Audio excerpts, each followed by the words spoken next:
रायगडच्या श्रीवर्धनमध्ये चरस विक्री करणाऱ्यांवर पोलिसांची कारवाई. 6 किलो 996 ग्राम वजनाचं चरस हस्तगत. रायगडच्या श्रीवर्धन इथं पोलिसांनी सापळा रचून चरस विक्री करणाऱ्या एकाला मुद्देमालासह ताब्यात घेतलाय. सादिक इब्राहिम शेखदरे असं आरोपीचं नाव आहे. तो श्रीवर्धन तालुक्यातील शेखाडी गावचा रहिवासी आहे. श्रीवर्धन दिव्यागार रस्त्यावर कोंडबिले गावच्या स्मशानभूमी परिसरात पोलिसांनी सापळा रचून त्याला ताब्यात घेतलं.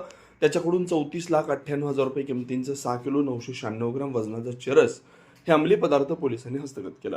2 किलो 146 ग्राम चरस त्याच्याकडे सापडलं, तर उर्वरित चरस त्यानं शेखाडी समुद्रकिनारी बंद बोटीमध्ये लपवून ठेवलेलं होतं. या प्रकरणी श्रीवर्धन पोलीस ठाण्यात गुन्हा दाखल करण्यात आलाय.